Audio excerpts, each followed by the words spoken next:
எப்பயுமே அப்பா கிட்ட கேட்பேன், எனக்கு எதுக்கு விஜய் பிரபாகரன் பேர் வச்சிங்க, அவனுக்கு சண்முக பாண்டியன் வச்சு. ஏன்னா ஸ்கூலில் எல்லாருமே கேட்பாங்க. இப்போ இருக்கும்போது ஸ்கூலில் படிக்கும்போது what is your father's surname last நேம்ன்றபோது விஜய் பிரபாகர் அப்படின்னு நான் சொல்லுவேன்.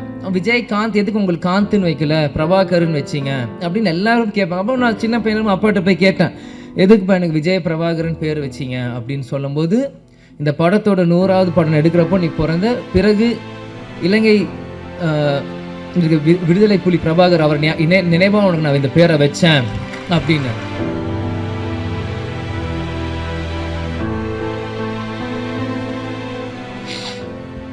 சாரி, ஏன்னா நான் அப்பா இறந்து 1 வருஷம் ஆயிடுச்சு, இன்னும் அழுதுட்டு இருக்காங்க. நிறைய பேர் கிண்டல் பண்றான். இந்த உயிர் கடைசி செகண்ட் உலகத்தில் இருக்க எங்க அப்பாவை நினைச்சிட்டே தான் நான் இருப்பேன். எங்க அப்பாவை நினைச்சு தினந்தோறும் நான் அழுவேன். அது எந்த அசிங்கமும் இல்லை, எந்த கோலத்தனமும் இல்லை. ஏன்னா நான் தோல்வியை நினைச்ச அழுகலை, என்னை சூழ்ச்சியில் தோக்கடிக்கணும்னு அழுகலை. எங்கள் அப்பாவை நினச்சி எங்கள் அப்பாவை மிஸ் பண்ணுறேன், நான் அழுவேன். அதுக்கு எந்த இதுவும் இல்லை.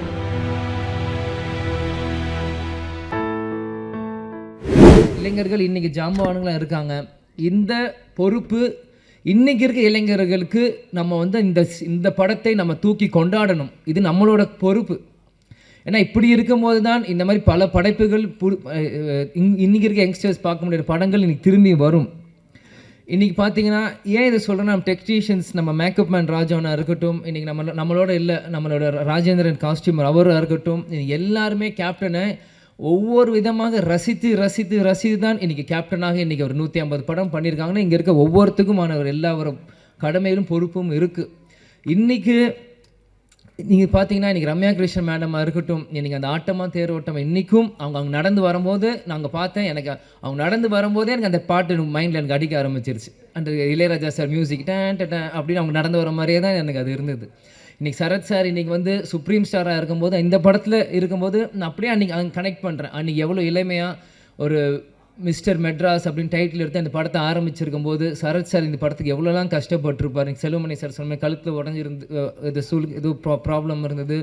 இந்த மாதிரி பல விஷயங்கள் இவங்க பண்ணியிருக்காங்க. அதே மாதிரி மன்சூர் அலிகான் அண்ணா அவர் நான் சின்ன வயசுலேருந்து அவரோட நான் எந்த ஷூட்டிங் போனாலும் என்னை தூக்கி வச்சு விளையாடுவார், கொண்டு வர.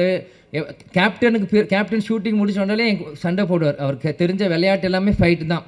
அதுக்கு பிறகு ஒரு சண்டை அப்படின்னா ஒரு மன்சூர் அலிகான் அவரோட தான். ஏன் இதை நான் சொல்கிறேன்னா, ஷூட்டிங் தாயகம் அப்படின்னு ஒரு படத்தில் போகிறப்போ இவ்வளோ பெரிய மூக்கு இப்படி வச்சுட்டு குன்னு மணாலியில் பின்னாடி பயமுறுத்துறது, எங்களை தூக்கிட்டு போகிறது, அவங்களோட டாட்டர்ஸ் ரூபியாக இருக்கட்டும், இந்த மாதிரி எத்தனையோ பேர் அவங்களோட சின்ன வயசில் நாங்கள் பழகியிருக்கோம்.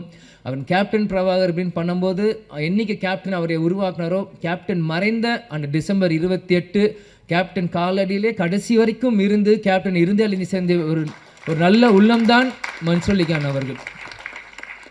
இந்த மாதிரி இது எனக்கு இது ஒரு படத்துக்காக நான் பேசுகிறனோ இல்லை இவங்க டெக்னீஷியன்ஸ் அவங்களுக்கு முன்னாடி பேசுகிறோம் எனக்கு இல்லை. இவங்க எல்லாருமே எனக்கு ஒரு ஃபேமிலி மாதிரி தான் எனக்கு தெரியுறாங்க. ஏன்னா செல்வமணி சார் அவர் சொன்ன மாதிரி அவர் எப்பயுமே அவர் காரில் வருவார், அவர் வீட்டுக்கு போவார், ஹாய் சொல்லுவார், ஹலோ அங்கிள் நாங்கள் சொல்லுவோம், நாங்கள் விளையாடிட்டு இருப்போம். சிவா சாராக இருக்கட்டும், இது யாராக இருக்கட்டும், நாங்கள் சின்ன வயசுலேருந்து அவங்கள சுற்றி தான் நாங்கள் வளர்ந்துருக்கோம். இன்றைக்கி அடுத்த ஒரு தலைமுறை வரும்போது என்னை முன்னிலைப்படுத்தி என்னை கொண்டு வரும்போது உண்மையிலே எனக்கு ரொம்ப ஒரு கௌரவமான ஒரு பெருமையான விஷயமாக இதை நான் பார்க்குறேன். நிச்சயமாக ஏன்னா நான் எப்பயுமே அப்பா கிட்ட கேட்பேன், எனக்கு எதுக்கு விஜய் பிரபாகரன் பேர் வச்சிங்க, அவனுக்கு சண்முக பாண்டியன் வச்சு. ஏன்னா ஸ்கூலில் எல்லாருமே கேட்பாங்க. இப்போ இருக்கும்போது ஸ்கூலில் படிக்கும்போது what is your father's surname last நேம்ன்றபோது விஜய் பிரபாகர் அப்படின்னு நான் சொல்லுவேன். விஜயகாந்த் எதுக்கு உங்களுக்கு காந்த்னு வைக்கல பிரபாகர்னு வச்சிங்க அப்படின்னு எல்லாரும் கேட்பாங்க. அப்போ நான் சின்ன பையனும் அப்பாட்ட போய் கேட்டேன், எதுக்குப்பா எனக்கு விஜய் பிரபாகரன் பேர் வச்சிங்க அப்படின்னு சொல்லும்போது, இந்த படத்தோட 100வது படம் எடுக்கிறப்போ நீ பிறந்த பிறகு இலங்கை விடுதலை புலி பிரபாகர் அவர் நினைவாக உனக்கு நான் இந்த பேரை வச்சேன் அப்படின்னு. ஆனால் இந்த பேர் உனக்கு இப்போ வச்சது உனக்கு புரியாது, நான் நாளைக்கு இல்லைனாலும் இந்த பேர் சொல்லி உன்னை உயர்த்தும் அப்படின்னார். எனக்கு சின்ன வயசாக இருக்கும்போது அது எனக்கு பெருசாக எனக்கு புரியல.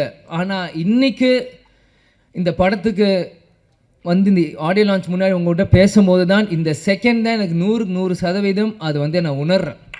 ஏன்னா இந்த இப்போ இருக்க ப்ரொடியூசர் நம்ம கார்த்திக் டிஸ்ட்ரிபியூட்டர் வந்து போன வாரம் கட்சி ஆஃபீஸில் என்னை வந்து சந்திச்சு இந்த மாதிரி நீங்கள் கண்டிப்பாக இந்த படத்துக்கு நீங்கள் வரணும் ஆடியோ லான்ச்சுன்றப்போ அன்றைக்கி செல்வமணி சாரும் கூப்பிட்ருக்காங்க அப்படின்னு எனக்கு வந்து மறுப்பு சொல்ல முடியல.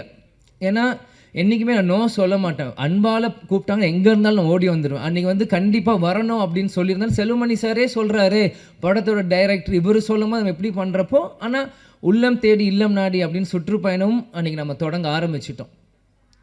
தொடங்குறப்போ எப்படி சொல்கிறேன்னு தெரியல. முந்தா நேற்று பார்சாதிங்க ஃபோன் கண்டிப்பாக வரணும் அப்படின்னு சொல்லிட்டாங்க. சரி வரேன் அப்படின்னு சொல்லிடுங்கன்ற. நேற்று திருப்பத்தூரில் பிரச்சாரம் போயிட்டுருக்கோம். பயங்கர மழை, வண்டி வரவே முடியல. என்ன இருந்தாலும் சரி நாளைக்கு பிரச்சாரம் முடிந்து நைட் 10 மணிக்கு மேலே கிளம்பி காலையில் வந்து சேர்ந்து இன்றைக்கி முன்னாடி வந்து நிற்கிறேன். ஏன்னா இதுதான் கேப்டன் எங்களுக்கு கற்றுக் கொடுத்துருக்கிறார். நீ நம்ம குடும்ப விழாவுக்கு போறியோ இல்லையோன்னு கவலை இல்லை, உன்னை அன்பால் கூப்பிட்டா நம்ம கட்சிக்காரங்களும் சரி சினிமாக்காரங்க யார் கூப்பிட்டா அந்த செகண்ட் போய் நிற்கணும்ன்ட்டு ஒரு வார்த்தை கொடுத்துட்டோன்னா அங்கே போய் நிற்கணும். இதுதான் சொல்லுவார், துளசி கூட வாசம் மாறினாலும் மாறும், ஆனால் தவசி புல்லாக வார்த்தை மாறக்கூடாதுன்னா அது இது ஒரு முன்னுதாரணம். இதுக்காக இந்த 35 வருஷத்துக்கு பிறகும் இந்த படம் வந்து இங்கே ரிலீஸ் ஆகுதுன்னா கண்டிப்பாக அப்பா எனக்கு அந்த பேர் வச்சுருக்காரு. இந்த படத்தை கொண்டாட இன்றைக்கி லட்சக்கணக்கான தமிழர்கள் இன்றைக்கி உலகம் முழுவதும் இருக்காங்க. இந்த இடத்தில் நான் இன்றைக்கி கேப்டன் இல்லை. அன்றைக்கி நான் பிறந்தேன், ஆனால் இன்றைக்கி அப்பா நம்ம கூட இல்லை. இருந்தாலும் நம்ம அந்த இடத்துல போய் நிற்கணும். கேப்டனுக்கு பதிலாக நம்ம அங்கே போய் இருக்கணும். இந்த படத்தை கேப்டன் இல்லாட்டியும் எங்கள் அப்பாவை இந்த விஜய் பிரபார் நான் கொண்டாடுறோம் இந்த யூனிட்டோட சேர்ந்து இன்றைக்கி நான் வந்து இருக்கேன். அம்மா கூட சொன்னாங்க, எதுக்கு ஷம்மு தான் சென்னையில் இருக்கேன் போட்டேன். இல்லை நான் போகிறேன், நான் வரேன்னு சொல்லிட்டு நான் போகிறேன். எவ்வளோ தூரமாக இருந்தாலும் சரி நான் வரேன். முடிச்சுட்டு நாளைக்கு காலை நான் திரும்பியும் வந்து சுற்றுப்பயணம் நான் கலந்துக்கிறேன். ஆனால் இன்றைக்கி மற்ற இந்த படம்னா கூட நான் யோசிச்சிருப்பேன். ஆனால் இந்த டைட்டில் இந்த கேப்டன் பிரபாருக்கு இந்த விஜய் பிரபார் கண்டிப்பாக வரணும். அப்பா இல்லாத நேரத்தில் இந்த விஜய் பிரபார் கண்டிப்பாக இங்கே இருக்கணும் அப்படின்னு சொல்லி வந்து இந்த விழாவில் நான் பங்கேற்றதுக்கு எனக்கு உண்மையிலே ரொம்ப சந்தோஷமாகவும் பெருமையாகவும் இருக்குது. நான் வாழ்ந்த இந்த வாழ்க்கைக்கு முதல் பலன் நான் அடைஞ்சிட்டேன் அப்படின்னு தான் நான் நினைக்கிறேன். ஏன்னா சின்ன வயசுலேருந்து எல்லாருமே என்னை வந்து பிரபாகரன் போது நீ அந்த படத்தப்போ பிறந்த அப்பாங்க இல்லை நான் எமோஷன் ஆகக்கூடாதுன்னு தான் இருக்கேன்.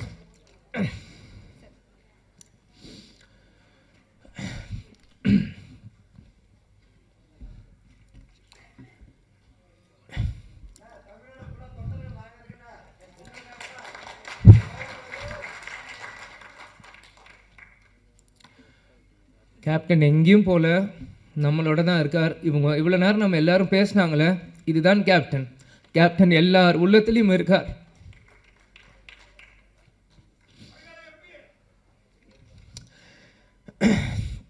அதெல்லாம் எனக்கு முக்கியம் இல்லை. கடைசி வரைக்கும் நம்ம விஜயகாந்த் பையன்றது எனக்கு தெரியும்.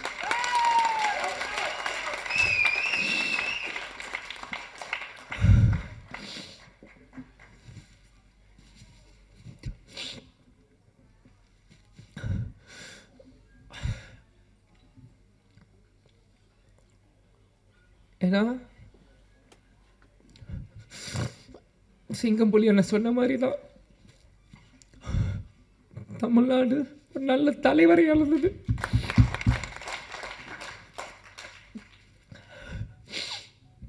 சாரி. ஏன்னா நான் அப்பா இறந்து 1 வருஷம் ஆயிடுச்சு, இன்னும் அழுதுட்டு இருக்காங்க. நிறைய பேர் கிண்டல் பண்ணுறான். இந்த உயிர் கடைசி செகண்ட் உலகத்தில் இருக்க எங்கள் அப்பாவை நினச்சிட்டே தான் நான் இருப்பேன். எங்கள் அப்பாவை நினச்சி தினந்தோறும் நான் அழுவேன். அது எந்த அசிங்கமும் இல்லை, எந்த கோலத்தனமும் இல்லை. ஏன்னா நான் தோல்வியை நினச்ச அழுகலை, என்னை சூழ்ச்சியில் தோக்கடிக்க நான் அழுகலை. எங்கள் அப்பாவை நினச்சி எங்கள் அப்பாவை மிஸ் பண்ணுறேன், நான் அழுவேன். அதுக்கு எந்த இதுவும் இல்லை. நிச்சயம் கேப்டனோட பிளெஸ்ஸிங் இந்த படத்துக்கு இருக்கும். அங்கே இருக்க ஒவ்வொரு ஃபோட்டோவும் என்னோடய ஸ்கூல் புக்கில் நான் படிக்கும்போது எங்கள் அப்பாவோட ஃபோட்டோ ஒவ்வொருத்தையும் எங்களோட ஒரு நோட்லேயும் எங்கள் அப்பாவோட ஸ்டிக்கர், இந்த படங்கள் நான் வரும்போது இது எல்லாமே நான் பார்த்தேன். கேப்டன் அந்த ட்ரெயின் ஃபைட்டில் அந்த குதிரையில் வந்து அந்த ரெட் கோட்டில் போட்டு சண்டை போடுறதா இருக்கட்டும், குதிரையில் வரதா இருக்கட்டும், ஒன்றும் என்னோட எல்லா 150 படங்கள் நீங்கள் இன்னைக்கு கூட நீங்கள் எந்த படம் ஒரு செகண்ட் இந்த ஒரு சின்ன சீன் காமிச்சிங்கன்னா கூட இது கேப்டனோட எந்த படம் நான் சொல்ல முடியும். ஏன்னா சின்ன வயசுலேருந்து எங்கள் அப்பாவை ரசித்து ரசித்து ரசித்து ரசித்து எனக்குள்ளே ஏற்றிக்கிட்டு இந்த இடத்துல நம்ம நிற்கிறேன்னா கேப்டன் எங்கேயும் இல்லை, நம்ம கூட தான் இருக்கார். கேப்டன் ஒரு மிக சிறந்த தலைவர். அவரோட கொள்கைகளையும் லட்சியத்தையும் வெல்வதற்காக தான் இந்த விஜய் பிரபாகர் இங்கே நான் நிற்கிறேன். எனக்காக இங்கே இல்லை. நிச்சயம் இந்த படம் 100 நாட்கள் மேலே ஓடணும். அதுக்கு அந்த சப்போர்ட் மீடியா பர்சன்ஸும் சரி, தொண்டர்களும் சரி, ரசிகர்களும் சரி, இப்போ இருக்க ஜென்ரேஷன்ஸ் எல்லாருமே இந்த சப்போர்ட் நீங்கள் பண்ணணும்னு நான் கேட்டுக்கிறேன். அதனால் எல்லாருக்கும் நன்றி. சாரி, நான் அழுதுரு கூட சொன்னேன், அழுது மன்னிச்சிக்கோங்க. அதே மாதிரி இவ்வளோ நேரம் மீடியா பர்சன்ஸ் இருந்தீங்க, 11 ஆச்சு. உங்களுக்கும் இந்த நேரத்தில் நன்றியை நான் தெரிவித்துக் கொள்கிறேன். குரூக்கும் நன்றி. வணக்கம். தேங்க்யூ.